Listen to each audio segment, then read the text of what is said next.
Ibang balita po tayo, tinatayang nasa 23 miyembro ng BIFF. Kabilang ang 3 commander ang napatay sa engkwentro sa Maguindanao, ayon po yan sa militar.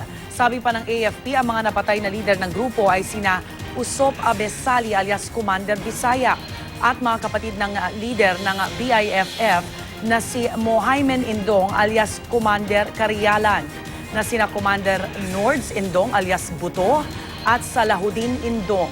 Dagdag pa ng militar, tila sinamantala ng mga kalaban ang 3 araw na suspensyon ng kanilang opensiba para balikan ang lugar kung saan sila naglungga.